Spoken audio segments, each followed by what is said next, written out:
Hi,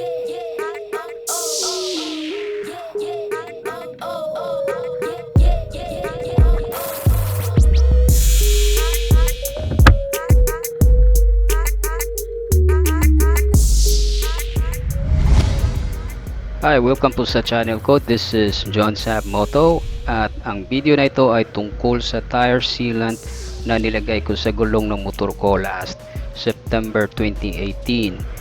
And of course, ginawa natin ang video yon. At kung hindi nyo pa napanood, click nyo lang yung link sa description. Isa nga pala ito sa mga tambak na videos ko na hindi ko agad na-edit noon dahil na-busy ako at nakalimutan na lang. Bali, ginawa ko tong video na to last April of this year, 2019. So, it's around 7 months after na siya since ginamitan ko ng tire sealant yung gulong ng motor ko. So, gusto ko lang ipakita sa inyo kung paano i-troubleshoot yung tire sealant na hindi agad gagana sa butas na gulong. Lalong-lalo na sa mga naka-rimset na gulong gaya ng sa akin. Kaya lang hindi siya naging successful na solusyon kasi expired na yung tire sealant, unfortunately. So gaya nga ng sabi ko, 7 months na siya noon sa gulong ng motor ko at naninigas na yung rubber mixture sa loob ng tube or sa interior.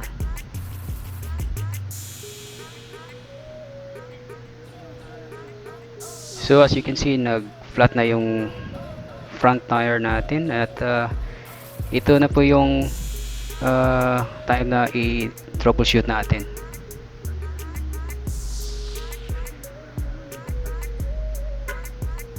So base sa nakita nyo, nilagyan ko ng masking tape yung sa kung saan may butas yung gulong. So ang gagawin nyo lang dito ay paikutin nyo lang yung gulong at saka bombahan ng hangin. So para na rin siya nating matulungan yung tire sealant na mapunta sa butas ng gulong at mag-seal, kasi may times talaga na hindi agad mabarahan ng sealant yung butas gaya ng na-experience ko noon sa gulong na to.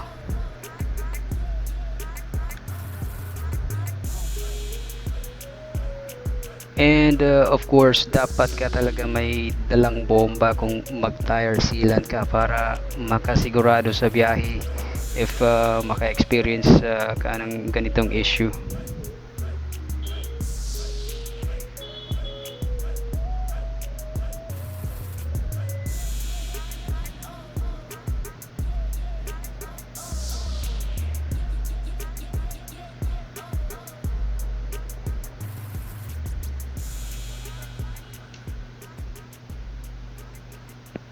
So yun lang yung process.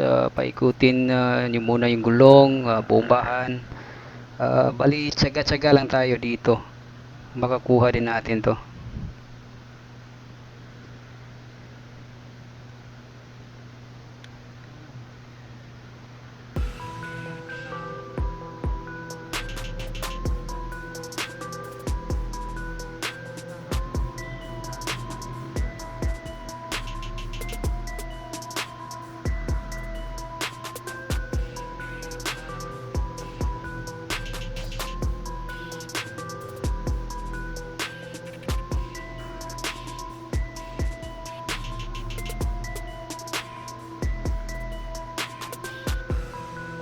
So as you can see, sinigurado kong pinapaikot na ng matagal yung gulong para sadyang makapasok talaga yung yung sealant sa butas.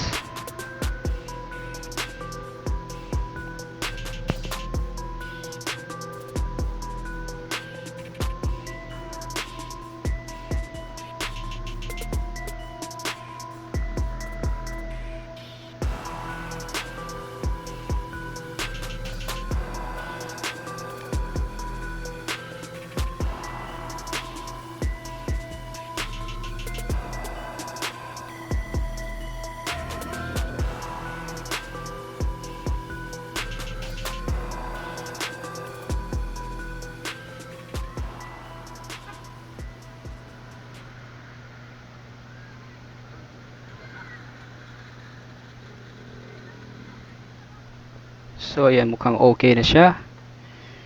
Test ride ulit natin, pero bago natin gawin yan, of course, check natin if may leakage ba. So ito po ay soap and water. So far wala siyang leakage. So walang leakage. So test ride na natin.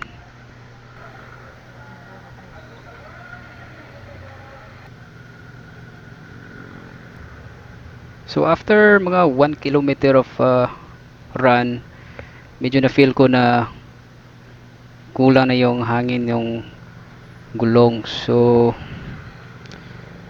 troubleshoot ulit natin to.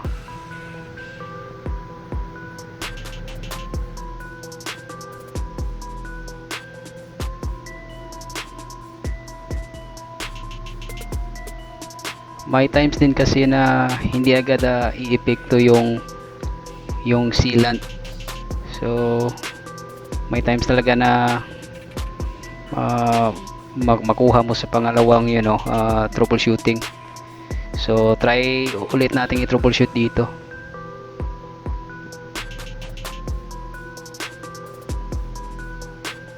Before nga pala kayo mag-troubleshoot ng ganito ay i-check nyo muna yung gulong if may nakadiin na pako or kung ano mang nakatusok sa gulong nyo. Kasi pag hindi nyo mabunot or matanggal yung pako ay hindi gagana yung tire sealant sa butas once naipatapon mo ulit yung motor. So para maging effective siya, tanggalin nyo muna yung pako pag magkaganon man.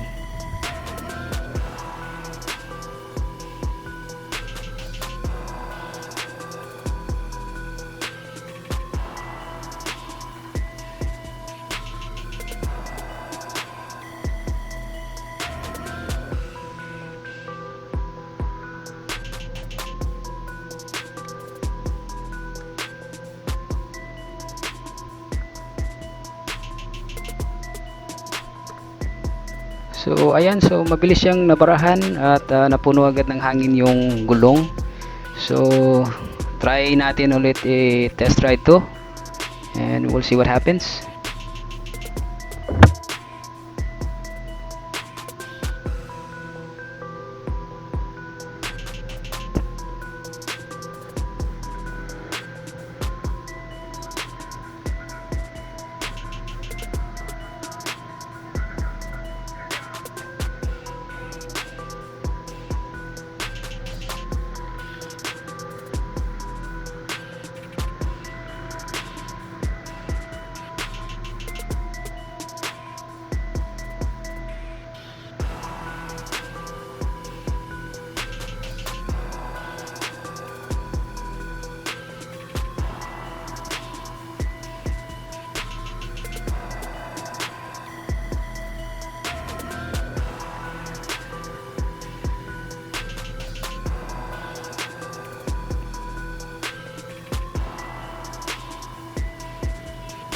So ayan, medyo nag flat uli yung gulong. So okay lang yan, try ulit natin. Medyo nagduda na talaga ako dito sa part na to, na sa tingin ko patigas na yung rubber mixture ng sealant nung ginagawa ko to.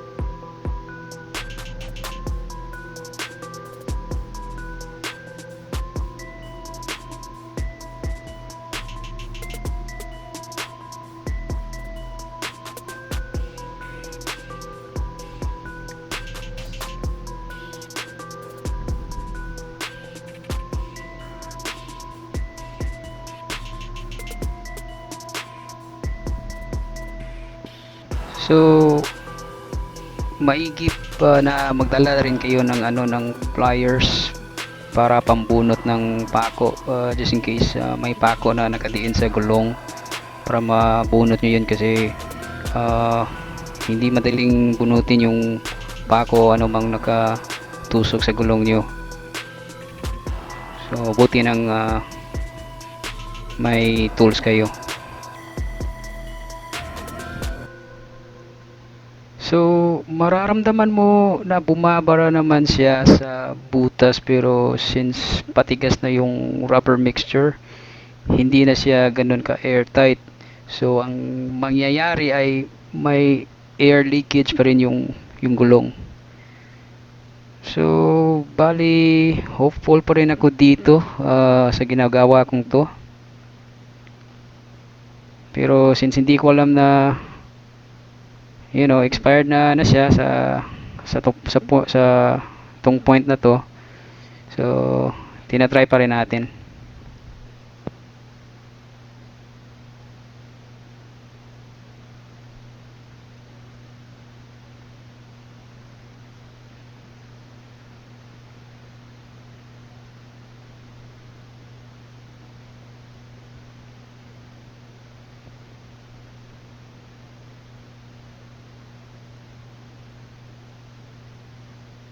So, bali, ganun lang po guys.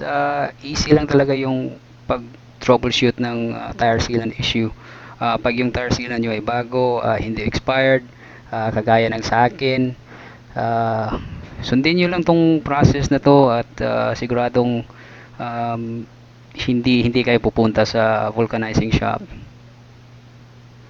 At sana may natutunan kayo sa tips ko na to. At kung bago kayo dito sa channel ko, please consider subscribing para makakita pa kayo ng mga troubleshooting or mga tips about motorcycle. Again, thanks for watching. See you on the next one.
Do it! Just do it! Don't let your dreams be dreams. Yesterday, you said tomorrow. So just do it! Make your dreams come true! Just do it! Some people dream of success while you're gonna wake up and work hard at it. Nothing is impossible. You should get to the point where anyone else would quit, and you're not gonna stop there. No, what are you waiting for? Do it! Just do it! Yes, you can! Just do it! If you're tired of starting over, stop giving up.